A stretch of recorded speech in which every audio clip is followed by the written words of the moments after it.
Alright, so today I want to share with you the story of David and Goliath. How many of you have heard this story before? David and Goliath. Alright, how many of you over here are named David? Anybody named, you're named David, you're not named David. Okay, anybody named Goliath? Okay, so I'm going to tell you the story of David and Goliath. This is found in the Bible. In the book of 1 Samuel in chapter 17, we are told that there is this scene, if you can imagine, the opening of a movie of the theater. There are two armies, there are two sides of a hill, and there's a valley in the middle. On the one side is the army of Israel, and on the other side is the army of the Philistines. Now the Israelites and the Philistines have been fighting for many years. They're not the same as the Palestinians, but pretty close. So they've been fighting, and in the middle is a river. Now, David was the youngest son of a man named Jesse. Jesse had 8 sons, and David was the youngest. And we're told that David was about 5 feet tall, or maybe 5 feet 3 inches tall, which would be about this height. And his father told him one day that, listen, your brothers, he had 3 brothers who were in the army, and he said, your brothers are out fighting the Philistines with the armies of King Saul, who was the ruler of Israel, and can you go and see how they are? Can you get some news? What is the breaking news that's happening on the war front? Come back and tell us. So David, who was a shepherd boy, left his sheep with his friend to look after them, and he went off to the battlefront. There he met his brothers, and what does he see? He sees this giant of a man who was about 8 feet tall, taller than the biggest NBA player that you can think of, bigger than Shaq O'Neal or anybody else that you can imagine. Here was this giant of a man who was wearing a big bronze helmet, and he had a big shield that was about 70 kilos in weight, and he had a long spear and a javelin and a huge sword, and he was wearing all bulletproof armor, and he stands over there and says, send your tallest man to come and fight me, and if he defeats me, then we will all be your slaves, and if I defeat him, then you will all become our slaves. And his voice was so loud, and he looked so scary, that all the Israeli soldiers were running here and there. And this man had been doing this for 40 days. So David, when he heard this, he said, what's going on? Who is this man who is shouting like this against the armies of the God of Israel? Somebody must teach him a lesson. Somebody must beat him up and really bash his brains out. And all the soldiers started laughing at David, saying, hey, who's going to do that? Can you see that man? Who's going to go near him? So David said, hey, I can do that. I can go near him and I can beat him. So somebody said, well, let's take him to King Saul, and let's tell King Saul about this guy called David. Okay, let's assume this is David. And let's assume this is Goliath. Alright, so I'm going to put David right next to Goliath.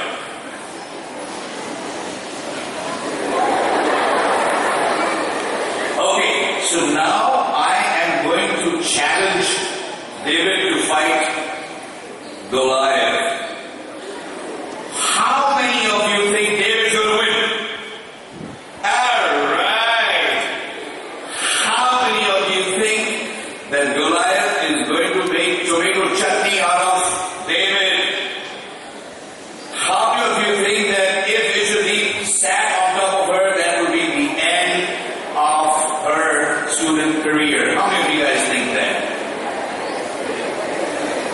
How many of you guys think Ishmael can actually beat her? Honestly, how many of you think he can really crash her? How many of you think that? None of the 12 standard boys believe that. Ishmael, you don't have a good reputation there. Okay, now I'm going to change this a little bit, and I'm going to tell you something about Goliath. It turns out Goliath is a black belt in karate. It turns out that he is the champion fighter of his area. It turns out that Goliath has killed more than 300 people with his bare hands, just crushed. It turns out David has done none of that. It turns out that David is only 14 years old and he has been raising sheep all his life. He has fought a sheep or two, but that's pretty much it. Now I'm going to tell you something interesting. David has no weapons. But you know what Goliath has got? He's got a spear which is about 8 feet tall. He's got a javelin which is about 12 feet tall. He's got a sword which is about my size and almost my weight. And he knows how to use them. Now who do you think will win? Alright, you guys already know the ending of the story, it seems. But that's pretty much right. But this is the picture of how we find ourselves in the book of Samuel. Now, can you imagine if you were the army and if this person came and said, hey, I want to fight that guy. You take this person to King Saul, and King Saul is going to say, listen, if you lose, we all lose. Do you understand what is at stake? The whole country will go into slavery if you lose, David. Are you serious? Wake up. Have you seen his size? Have you just seen his one hammer is twice the size of your head? And you want to fight him? What's wrong with you? David says, here's what David says. David says, one day, when I was taking care of the sheep, there was a lion that came and attacked one of my sheep. And God gave me the power to kill that lion. And then one day a bear showed up, and guess what? I killed that bear too. And because I did that, I know God can give me the strength to defeat the giant Goliath. So King Saul said, all right, you go ahead and do what you're doing, and God give you the strength. So I'm going to say, why don't you guys get back into your class? Thanks, David. Thanks, Goliath. Over here, the battle was settled peacefully, but I'll tell you what happened in history. So David decides to put on the king's armor. The king says, here, why don't you wear my armor? You're going for war. Let's put these big gloves on. Let's put this nice bulletproof armor and the helmet and the nice boots. David tries it on. It's too big for him. He can barely walk. It's so heavy. So he turns around and says, listen, please don't mind, Mr. King, but is it alright if I go without this? Because I feel comfortable just the way I am. Now the king is really confused. He doesn't know what to say. Here's David. He's going without a sword, without any armor to fight this giant. He says, alright, go ahead. You go, and God be with you. So David goes, stops by the river, bends down, and he picks up 5 round stones. Alright, like, if you've been to a river in the mountains, you see those nice round stones? Yeah, he picks 5 of them, and he puts them in his little pouch. And he starts running towards Goliath.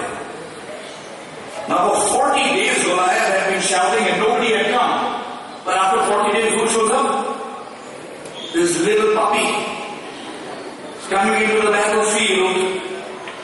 Everybody's quiet. You can hear a pin drop. And everybody's wondering what's going to happen now.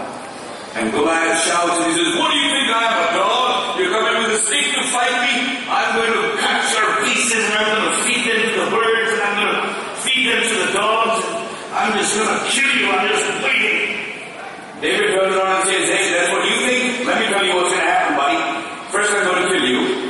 I'm going to cut you into little pieces. I'm going to throw you all over this mountain. And then every soldier in your army, I'm going to kill all of them too. And then I'm going to feed all of them to the dogs. So they're having a nice little verbal battle going on. And Goliath picks up his shield and his sword and he says, I'm going to teach you. And David goes running towards him. Funny thing is, David goes running towards him, picks up a sling, puts 1 stone, starts spinning that sling along, takes very careful aim. Everything goes into slow motion. The whole world is watching. And there David lets gets that stone out of that sling. And that stone hurtles at the speed of 320 miles an hour. And do you know where it hits? You got it. It hits Goliath smack on the one place that he did not have any armor. Right on his forehead. Boom! Between the eyes, that stone goes and knocks him there so hard he gets stunned and the boom falls on the ground. The minute he falls, David goes running, grabs his sword, and the next thing you know, got some in tiny little sandwich-sized pieces. And the game is over. The whole army goes running behind the Philistines, captures them, beats them up, and Israel has a huge victory. That's the amazing story of what happened to David. David knocked that giant out with one stone. Now a lot of people wonder, why did David have 5 stones? In case he missed the first 4? You think that's a chance? Goliath will get him? He takes the first and he goes, misses. Oh, you missed. I think that would have thrown a javelin and David would have it over. No, I think David picked up 5 stones because he knew that Goliath had his brothers in the army. And he was wondering, if I kill this guy, and if his brothers come running towards me, I better be ready. So he had extra stones, not just for Goliath, but also for Goliath's family and friends, and anybody who decided they were brave enough to take on David at that time. But that did not happen. So what other lessons have we learned from the life of this experience of David, who went on to become King David? You see, it is not your size in the battle that counts, right? Just from statistics, when they do the World Boxing Championship and they always tell you that Mike Tyson height 5 feet 4 inches, 186 pounds, the fist power of 400 pounds, and his competitor is Evander Holyfield and his height is, they measure tape to tape. And they give you statistics so that you can, in your mind, try and figure out who's going to win that battle. But the odds in this battle were so greatly stacked that it wasn't going to be a miracle of a decision as to who's going to win. Everybody thought Goliath would win, right? I'm going to tell you about how God can use the small talent that you may have. David had one talent, and he knew how to use a sling with a little catapult. That's it. That was his talent. And as a shepherd, when his sheep must have been eating, he must have been practicing every day to get that right on. And so he had made sure his talent was sharp. And God used that talent, and He uses that talent for all of us. An everyday story of David and Goliath is the time that your school decided to adopt that park behind the school, right? You know that park behind. How many of you guys have used that gate to go to the park in and out? Okay, good to see that. So I'm going to tell you the story of that battle, because when the school adopted that park, everybody was against the school. That means all the societies back over there were very angry that the school had the park. Why should the school have? Why should the children play? This is meant for us to walk around in every morning and evening. We can't have the children playing over here. That's rubbish. And so they went to the TDA. The Delhi Development Authority is a giant bigger than Goliath.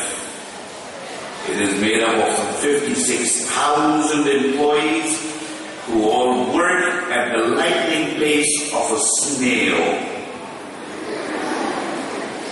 And this big machine sent a big notice to the school, and they canceled the adoption of that park. Now the school authorities started to pray. They said, God, can you help us with this? Because we need that park. We want to make sure that the students can go right from there. All those who live in those apartments there who are walking home every day, so they don't have to get out from the front gate. They don't have to face the traffic. Can you help us? The lawyers and all said, listen, it's impossible. If the DDA has canceled it, it's canceled. If the societies don't want it, what can the court do? So we went to court, and we prayed, and we fought the battle. And God moved the judge. And the judge turned around and said to DDA, you are wrong. You cannot cancel this. Your cancellation notice is hereby terminated. The park goes back to the school. And the school, which was a David, compared to the giant of DDA, which is the Goliath, won a battle. Alright, so this happens in real life. There will be times that you will find in your life right now, there are people who will bully you. There will be situations that will seem bigger than you. And as you grow up, you will face so many personal challenges in your careers, in your relationships with people around you, with your bosses, with your neighbors, with everybody. You will find huge situations where you will find you are the smaller guy. You are the guy everybody is saying will lose. It's at times like this. It's a time of total weakness. But in times of believing in God and having the faith in the talent that He's given you, that you pray to God and the battle changes. What Goliath saw as a small man turned out to be David, who had the power of God behind him. And God showed David, when David looked in the mirror, you know what David saw? David saw a 10-foot tall man. That's how big he looked to himself, because he had the power of God in him. And with that confidence, he looked down on Goliath and said, I'm going to take care of you, buddy. And he did. Have faith in the miracles that God can work in your life. If you ever find that you are the David in that situation, bow your head down, pray. Ask God to help you, and believe me, He will help you fight the Goliaths of your life. And for all of those who still haven't used that gate in the back, since it's a victory that your school has won, I suggest maybe today during your lunch break or after school, take a walk out of that gate, step into that park, and say, God gave us victory and this is ours. Alright, and let's celebrate the victory that God gives us in our lives. Thank you, everybody. I hope you have a great day.